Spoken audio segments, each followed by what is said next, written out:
pop out to you on offense with Storm and Trey? I thought our offensive line played really well in the game. I thought you saw it through the production that was spread out throughout the skill players. I think both quarterbacks moved the team, and that was a result of good O-line play. They both got a fair amount. I think Trey got 2 and Storm got 3 series. They were just solid all night, did their job well, blocked their guy. I thought, provided a real lift to the younger guys that they were playing with, and I thought both of them performed well. Our whole O-line, I really liked the way our O-line played. With the running backs, I know you said after the game that you're going to look at the tape for some of the finer details. We can see how they ran and caught the ball, but how'd they do on some of the finer details, pass protection, those sort of things? Yeah, I thought that they both did, all 5 of them in the game did the little things well. I thought there were little things that you saw, like Josh Kelly on a 3rd and 6, catching a check down, getting vertical for a first down. That would be like a little thing that makes a big difference. Letty Brown, 2-minute end of game, catches a screen, gets a first down, go out of bounds. I felt like all of our backs showed those little things. Isaiah had a couple runs in traffic where he was really, there's not a lot there. I gotta get my pads down. I gotta make something happen. I gotta protect the football. And I thought they all hit their tracks. And again, they were all factors in the passing game, and that's what we were looking for. And then we got a really good look at them on special teams as well. And I liked the way all 5 of them played on special teams. Kevin Marks did a really nice job, had a couple really nice plays. Isaiah was really strong in protection, as was Josh. Larry, same way. Larry had a really good contact run. Same thing. There was a run in that game where kind of mano-a-mano in the hole. He makes contact, falls forward for 2.5, 3 more yards. Those would be examples of little things. Just one follow-up there. Are you hoping for separation in that competition at the running back 2 spot? Or we just talked to Joe, and he said, sometimes separation is a good thing because it just means all 3 guys are playing really well. Yeah, and I think that that's a good point by Joe, is that sometimes separation may not be between like individuals, but hey, this group is separating itself from maybe the rest of the NFL, like where we think, hey, we've got NFL backs on our team, and we're going to make some good decisions, that way. So I think that separation is a term that is happening for us. We like the way they're playing, and then we get to play Dallas this week in practice, and then we get to play them in the game. And so again, it's ongoing, and but I thought it was a good first game for all of those guys. What specifically would you like to see your offense and also your defense accomplish the next 2 days? Well, I think being able to play clean football, Lindsay. I think what you want to be able to do in these practices is really test your players against their best people, and then test your schemes. Being able to maybe do a little bit more schematically in these practices, because you're going to be able to get all the field zones covered, all the situations covered. So take a really good look at your schemes against somebody else, and again, that evaluation process that's so big in doing so. But we're going to engineer this for our first group, and then our second group, and then the second and third groups will get to play a bunch in the game. Joint practices can sometimes get a few scuffles breaking out. What do you tell your guys before this, and what's your plan for that? Yeah, Lindsay, excellent point. Last year I thought we got off, for those who were here, I thought we got off to a really great start with Kyle and John Lynch and the Niners. I thought those 2 practices were fantastic, two of the best I've ever been a part of. I think, my view of it is that it takes both organizations in order to have 2 quality days of practice. Like it's the responsibility for everybody in the organization, not just the coaches, not just the team leaders, but just it's everybody, that at the end of the 2 practices, you want to say that your team is closer to beating the team that it can become. And so a lot of it is how it's organized, and then a lot of it's just the respect factor. It's just knowing that, we respect them, they respect us, and that we're trying to become better football teams, better football players and coaches. And so I know that, we've had great conversations with Mike McCarthy and his staff, and between the Joneses and the Spanoses, and we're looking forward to 2 really good days of work. We should have awesome crowd here, for both days. And again, just that respect for the game. I think the respect for how this game's played, and I know how much we respect that group. They got a really good team, and we're looking forward to competing with them. At right tackle, you've seen some teams, they'll actually rotate guys. Mm-hmm. Do you have a philosophy there in terms of, would you rather just have one guy be the starter from day one, and barring anything, he just stays in there, or would you be open to giving them both a shot in the season? I mean. Yeah, Jeff, I think both. I mean, you got to be open to both situations if you think both guys are capable of helping your football team. But yeah, I mean, what you want is for one person to become the starter and not to look back, because it builds the trust and continuity, because both players, if you have two players playing with that person inside of him, that's two different styles of play, two different types of sets. You'd like to say it's going to be the same, but it's not. But again, you have to have an open mind to everything, and that's what we have right here is an open mind, and these guys are doing a good job competing, and we still have some time before we make those decisions. We've talked about Joey and Khalil a lot kind of as a duo, but individually with both those guys, would you mind just kind of explaining what each one individually does well and what their expectations are individually this season?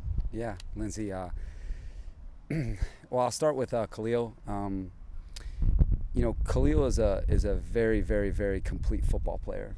He's extremely physical. He's a power player. And you're going to have to deal with this guy every single down, and he's a really I think a really complete football player also because he's so smart. He plays the game the way it needs to be played. Like on the edge, you'll see a lot of edge rushers that chase sacks, so their sack total is going to be high, and that's how a lot of rushers are judged, by their sack total. What Khalil does is he doesn't chase sacks. He rushes the quarterback when the quarterback needs to be rushed, but he also plays the run at the highest level that you could play it on the edge. And then when it is pass rush time, he's one of the elite finishers in the game in terms of taking the football away. Since since college, in the NCAA, one of the all-time leaders and forced fumbles, and it's been the same way as a pro. He has the ability to take the football away. And then I think he's got a real impact, as a leader, within your defense. I saw that firsthand, and you're seeing it firsthand now. When I think of Joey, and I know that those two guys have probably talked about it, Joey is such an artist as a rusher. He has as good of hands, as good of pass rush setup as anybody in pro football. I think that when I think of Joey, I think of that. And that's why I think they have complementary styles. I think Khalil's learning a lot from Joey, some of that artistry, and I think Joey's learning some of the physicality and the way that power sets up his game. But then the other thing is Joey's a really good player against the run. I mean, where they're both the same is they both impact the game every down. But I think with Joey's got such quick hands. He's a little bit more apt to swipe your hands or go around you and kind of take your breath away that way, where I think Khalil would rather go through you. But they're both dominant players down in and down out, and what I think has been fun for me is just to see them bring out the best in one another, because they both have so much to offer each other. And then last year, what I think was awesome was Joey led the NFL in strip sacks. He had 7, and that tops Khalil's career best. For Joey to have 7 strip sacks last year and 10.5 sacks overall, I know that that's a high bar for Khalil to shoot for, and I thought that Joey was awesome at it. So. I think for us, it's just those two guys making each other better, and then also Rashawn making them better every single day with Trey and Storm. And I think both those players have helped our team, not just on defense, but our whole football team. And then Derwin, what makes him a great safety, and why would you expect him to have a good season? Yeah, Lindsay, I don't look at Derwin as a safety. I look at Derwin as an impact player. I think the reason why, if you were just looking at him as safety, that wouldn't be doing Derwin justice. For me, I look at him as a defensive back. When I see him, I'm like, that's a defensive back, because he can play anywhere. He can play either safety spot. He can play corner. He can play star or money. He can rush the quarterback and make an impact as a blitzer. He can make an impact in man-to-man coverage, and then he can make an impact in zone defense, whether he's playing low or high.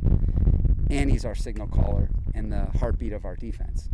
And so if you just looked at him as a safety, playing safety, you wouldn't look at him as the same way as you do as a defensive back. And I think he has the rare combination of all those factors, plus the intangibles of impacting the defense and the team every snap from an intangible standpoint. And you guys that have been around him, you feel them. And I think where all three of those guys are the same is that if you were a journalist, a coach, a player, and you were on the NFL field with them, you would feel them. You you wouldn't even have to hear them. You'd feel them because they have that presence of being special players in the league. It's obvious how important Derwin is to the defense. At what point during this hold-in do you get worried about him like being in football shape for the start of the season? Because there is a difference between how good of a physical shape he is and whether he's in football shape. Yeah, Daniel, excellent points.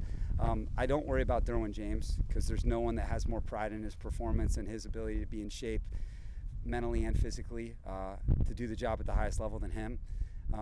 Fortunately, I have a little bit of a background with a situation like that. When we traded for Khalil in Chicago, Khalil did not have an off season. He did not have a training camp.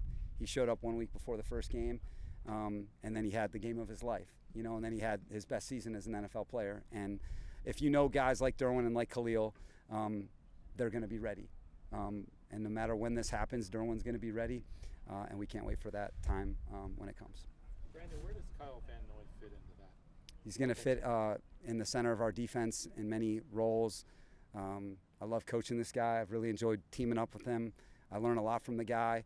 I think he brings a lot to the team, certainly our defense, but he's a guy that just brings the versatility, the physicality, the toughness, that championship experience. You see it on display all the time, and I'm glad we have him. Did you know him at all before he came here? I knew his game very well. I did not know him personally. There's some guys I know in New England that are John Carroll guys that speak of him hold him in the highest regard.